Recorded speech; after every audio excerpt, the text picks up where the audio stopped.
Hello, and welcome back to Things I Want My Kids to Know with me, Ted Bradshaw. Today, we're going to talk about dealing with emotions and what that actually means. And where I'd like to start, I suppose, is a bit of a story about something that really changed my view, changed my mind on what dealing with emotions means. So, the moment that this came was during my therapy training. So this is probably like 10, 11 years ago.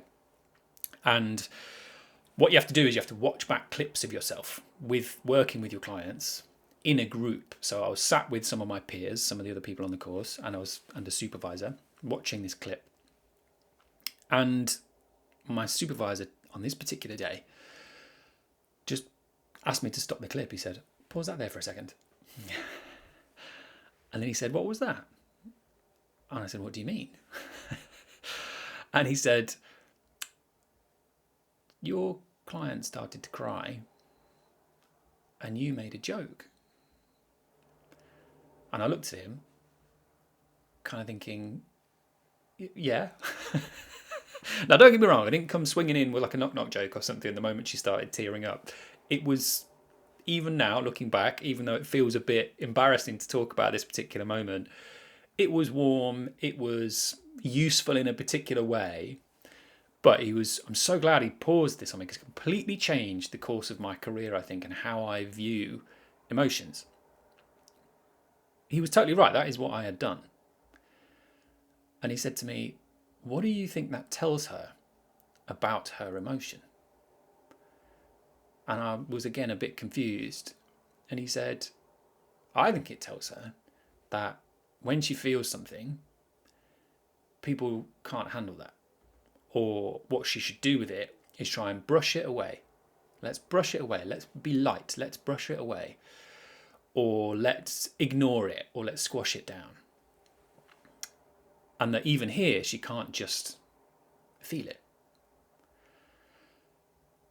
And that really sort of stuck with me. Really stuck with me. I think up until that point, part of why I'd even become a therapist in the first place, and particularly my branch of therapy, I suppose, was I had really found the idea of helping people move past difficult feelings or find a different way of dealing with difficult feelings really appealing. So that is what I thought my job was. My job was, if somebody is anxious, how can we help you feel less anxious? Which makes sense, right? That's what mostly people want. If somebody's feeling devastatingly sad, they don't want that sadness to dominate their whole life because it really gets in the way of stuff. And I'd done a good job of it. You know, I was good at what I did. But this was kind of missing piece, I think. I was good at helping people feel like, A, the way that they felt was reasonable. And I was good at helping them find ways of looking at stuff or trying things out that might be useful. But this bit, I wasn't very good at, and I didn't even know.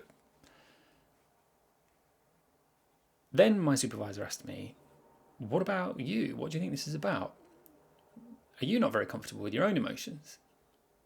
And I was like, and the answer is, yeah, no, I'm not actually. And again, for a therapist, that might sound like a strange thing to say, but I'm not. There's a term that we use sometimes, which is emotionally avoidant, meaning I tend to want to do stuff that helps me not feel, and I tend to want to avoid stuff that's going to make me feel. Not everything. I am quite a naturally, for want of a better word, emotional person. And I suppose when we use that word emotional, really what we mean is easy to bring to tears, which that's not fair because that's only one kind of aspect of emotion. But let's just stick with that for a minute. So if I'm watching a film or something, I'll cry all the time, or songs will make me cry. The thing that gets me all the time is if you make me feel pride. So if you make me feel proud of myself or my children, or of anybody else. It happens quite a lot with my clients. If they've done something really amazing, I can't help it. I'll just absolutely well up just immediately. But what I do know about myself as well is that I will tend to want to avoid stuff. So films and things, so anything that contains stuff that makes me feel on edge or particularly sort of sad for other people, I want to avoid. And I think part of that is I feel very strongly. So I remember when I was a kid, if I ever saw somebody that just sort of looked lonely, if we drove past somebody kind of walking on their own and they happened to look a bit lonely, it would make me feel really bad. Like it would make me feel overwhelmingly sad for that person.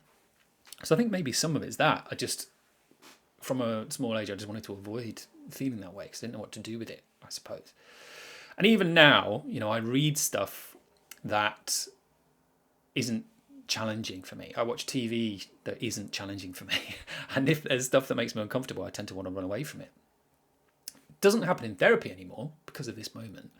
In fact, I don't think it ever really happened in therapy. I don't think I ran away from people's emotions. I just don't think I let them sit with it long enough. So this is what I want to talk about dealing with emotions. The reason this is important is because sometimes when we think about dealing with it, that's exactly what we mean. We mean, how do I get rid of this emotion? But that's not always fair because a lot of the time, the emotion that you're feeling is just completely reasonable and completely natural to be feeling.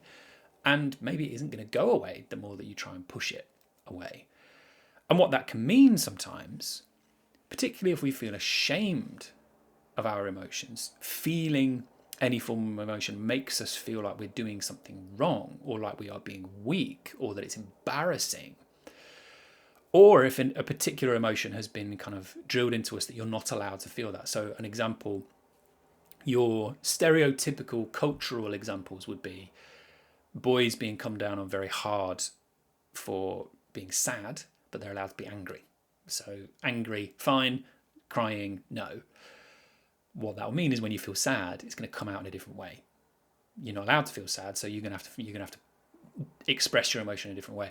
Or for girls, stereotypically, culturally speaking, girls being encouraged to not be angry, and that's something that's not allowed, but that you are more allowed to be sad or anxious. Which means if somebody's upset you, you're not allowed to be angry and defend yourself. So instead, you've got to feel sad. It's not as simple as that, but just a couple of examples, I suppose, of how that can happen. So sometimes the way that we are made to feel about our emotions is a massive part of dealing with them in a helpful way. When we feel ashamed or when we feel we've got to run away from them, sometimes it makes us do very unhelpful things. So we've spoken about how it can make you express it in a wonky way. So I'm feeling sad, but it's coming out as anger, or I'm feeling angry, but it's coming out as sadness or anxiety.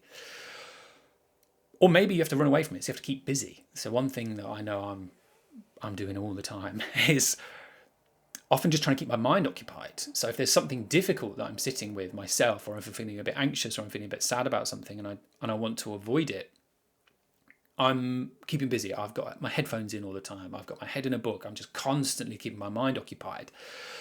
Or maybe I apologize all the time for every time I get upset about something, rather than just saying, no, I am upset. I am upset about this. This has bothered me. Instead, I'll say, I'm sorry, I shouldn't be feeling this way. So it can be difficult to express your boundaries. It can be difficult to navigate relationships because actually, if you always have to push your feelings aside because they're always wrong in your mind, then maybe it's difficult for you to pay attention to your gut. Maybe you're upset for a reason.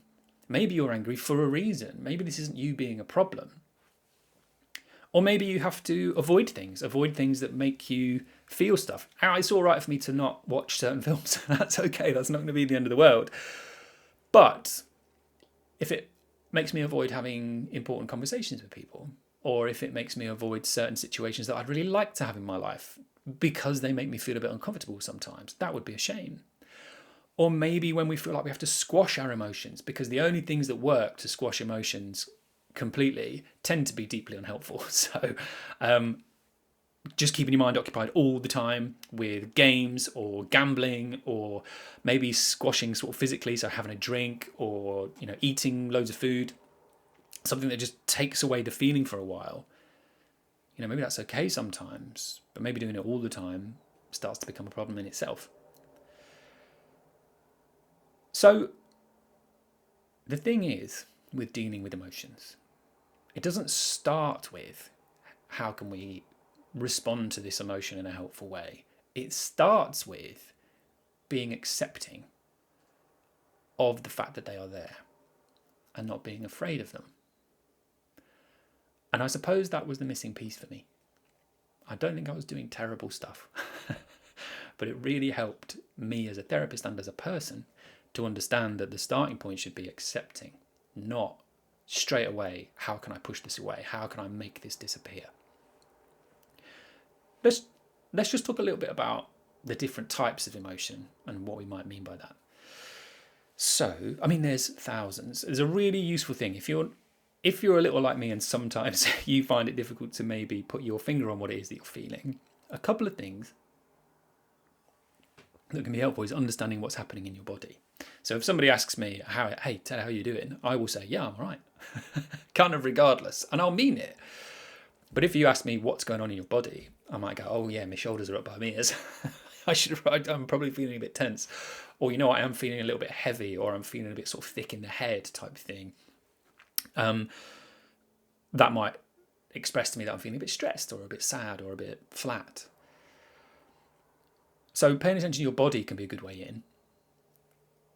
Some of the emotions that we think about, I genuinely do think the film Inside Out does a really good job of this, sort of giving us the main characters. So sadness, anger, joy, disgust and fear. But there are little subsections to all of those. And if you look up something called an emotions wheel, sometimes that's a nice way in to find words to express how you feel. But some of the things I want to talk about, so there's sadness. Sadness tends to feel heavy and it tends to make us feel sort of tearful. It's often kind of, sometimes dread isn't quite right, but with a sort of heaviness in the pit of your stomach. Loneliness can feel very similar to that. So there's those feelings, but also this sense of distance and isolation from other people, like you're on your own. Those two are a little bit different to feeling flat. So flat is a kind of absence of emotion in a way. It's when you struggle to feel anything at all. But if you do feel something, it's something like hopelessness or like, what's the point? Or helplessness, like I can see what I could do, but I don't feel like I'm capable of doing it. And that can feel incredibly heavy. Incredibly heavy. Then there's other things related to that, like despair, which tends to be hopeless, but in a much more, there is some feeling there, if you like. It feels devastating. Within anger, sometimes we know what that feels like, this sort of tension, this gritting of the teeth. But sometimes there's other words that work better to describe something that's on that spectrum. So like I'm feeling annoyed. I'm just a bit irritated. There's something that's bothering me. Usually we feel angry when our boundaries have been stepped on or somebody has done something or is doing something that we don't like. Anger isn't a bad thing. It's there to help us defend ourselves. So when we push it away and we're not allowed it, we're cutting off a part of something that could be useful for us. Sadness can be hard to understand in terms of like what it does because, you know, what's the point? There's lots of different theories, I think, about what it is, but I think a lot of the time we get it in response to loss, feeling like we have lost something that was important to us or a person that we loved, for example, and maybe it's just a consequence of those things. Anxious is another emotion, so feeling scared, like full on petrified, through to a little bit worried, a little bit sort of on edge about stuff. Disgust can sometimes be an interesting way of looking at things like shame. So it's related to disgust. So feeling ashamed of myself for what I have done or who I am or something about me. Or feeling guilty. Guilty often feels similar to anxiety. Just feeling like you've done something wrong and feeling very tense and on edge about that, almost like you need to repair it in some way. I need to make up for it. We all feel them all in some way at different times, and some we might be okay with and we feel allowed, and some kind of less so. So that's something to have a think about, I think, to begin with is, you know, what are you more or less comfortable displaying? Both feeling for yourself, but also showing to other people or admitting to other people. I think typically we tend to feel quite uncomfortable showing any of them, but particularly kind of anything that involves tears. We apologise to one another about that, and that's not fair. That's not fair. When somebody is next to you and they start crying, you don't want them to apologise, right? And yet we do it to ourselves. In terms of what we might do, first of all, there isn't one way of dealing with emotions. There isn't one key thing that's just going to magically make it all easier. There's loads of different ways of thinking about it. And frankly, sometimes I'd want to start with the idea that it is okay to avoid them sometimes. So when you're going through like an extended period of feeling stuff, for example, if there has been a loss and there is just overwhelming sadness and despair and anger or whatever it might be, sometimes it's kind of necessary and needed for you to just have a bit of respite for that every now and then, to just do something that takes your mind away from what's going on. That isn't you burying your head in the sand. If you never allow yourself to feel the sadness that comes with a loss, then it is more likely to kind of hound you and stay with you, because some of dealing with emotion is allowing yourself to feel it so that your mind can kind of process what's happened. If you're never allowed to think about that person or talk about that person, the pain remains kind of almost exactly the same as it did on day one. But it's a very hard process to go through. And why wouldn't you want to avoid that every now and then? Again, even that, dealing with it means making space and giving yourself permission to sometimes not want to feel it, as long as you are allowed sometimes, even though it's hard. It's kind of a balance, I suppose, with emotion, between allowing yourself to feel it, because most moments of emotion, the emotion will come up and then dissipate on its own like a wave, but it just might be quite a long time. Usually what we do is when it comes up, we want to get rid of it. We want to run away. And what that can do is A, it can become exhausting trying to run away from it, or B, as I say, we end up doing quite unhelpful things to try and get rid of it. And it means that the next time the emotion comes up, nothing's changed, nothing's different. Sometimes we want to withdraw when we're feeling stuff because we don't want to see anybody. I don't want to talk to anybody while I'm feeling this way. It's embarrassing, or it's shameful, or it's just uncomfortable, or frankly, I just don't fancy it. Why would I when you're feeling this way? Why would you want to see people? But again, withdrawing tends to be isolating if you do it all the time. There's a balance to be struck. The first thing I would say about dealing with emotions is trying to treat them as if they are reasonable. As if actually, whatever you're feeling, no matter what's going on, is understandable. And again, that might be disappointing because what you might be looking for is, but how do I get rid of it? But that's not where we're going to start. Where we're going to start is trying to be reasonable with yourself about the fact that you feel it in the first place. So you feel devastatingly sad, trying to say to yourself, that is okay. It's okay for me to feel sad. I'm not doing anything wrong. It doesn't mean that I want it, but I'm not doing anything wrong. Maybe that will allow you to let yourself cry. Maybe that will allow you to process some of that emotion, let some of it out, sit with it for a while. And maybe, so as we're going through loss, often what we'll do is help people spend a little more time, patches of time, thinking about, talking about the person that they've lost and how they feel. And what usually happens is there's a lot of emotion for a period of time. And then you can go and do whatever it is that you want to do to function, that allows you to function in the day. And then we'll come back and we'll do it again. We'll spend a bit of time with it.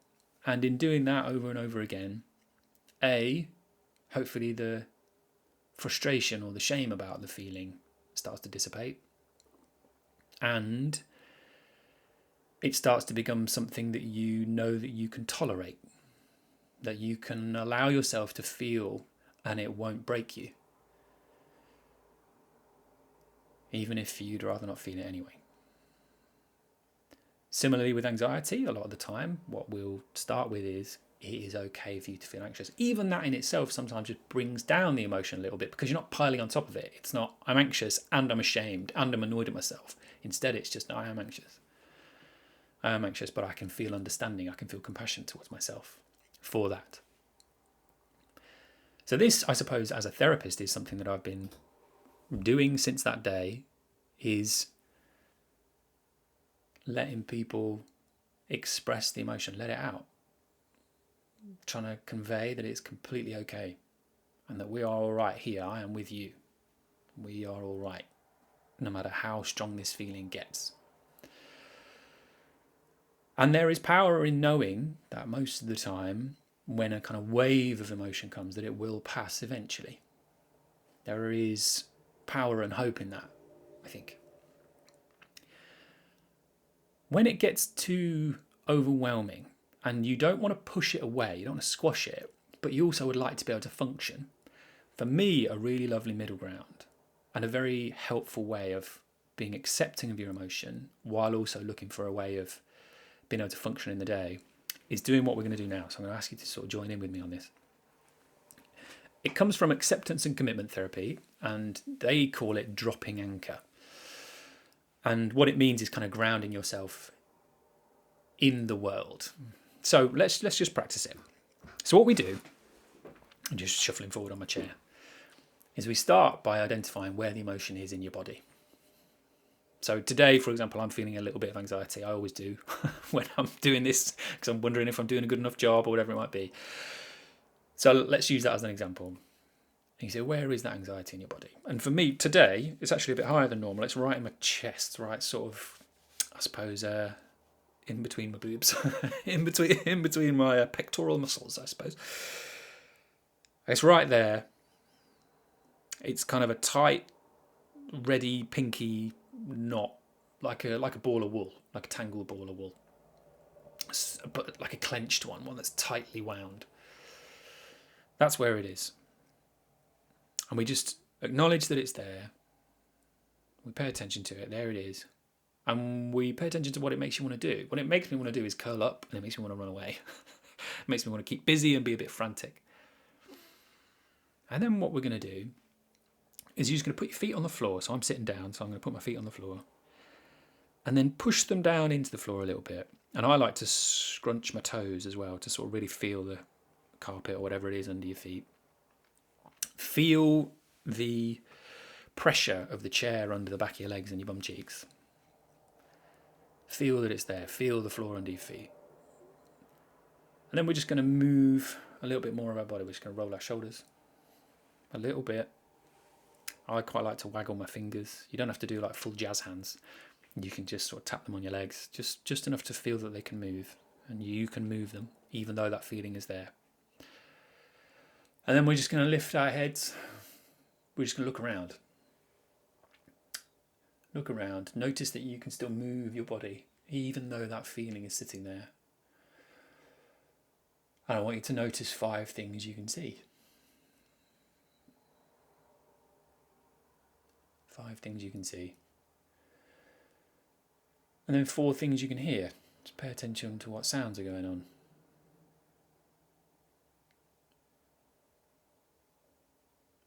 3 things you can feel. Might be the pressure under your feet, might be material under your fingers. A couple of things you can smell, maybe. All we're doing with this is we're not trying to push the emotion away, we're not trying to squash it, we're just acknowledging that it's there. But that even though it's there, we still have access to our bodies, we can still move, we still have some autonomy. And what that can sometimes do is make you feel a little more grounded is the word, a little bit more like you're in the room, but you are not treating yourself with shame, you're not kicking the emotion away, you're saying it is there, and I can still be in this room. And I can still choose to move. I can still choose to do things that I want to do or that are going to be good for me, even though the feeling is there. And for me, that is a really powerful thing to be able to think about. You don't have to get rid of it. You don't have to dismiss it. You don't have to always sink into it and let it kind of ride. It can be a very helpful thing to do, and certainly if you know there's something you're avoiding or that it's a really big emotion, sometimes sinking into it, writing about it, this is what I feel, and just doing that until it dissipates can be really helpful. But then if you're finding it's getting on top of you and it's stopping you being able to function, this exercise is really helpful. Now that I've acknowledged it's there, can I bring myself back in the room and choose to do something useful for myself? That's what I wanted to tell you about dealing with emotions. I hope it's been helpful, and let me know what you think. Bye for now.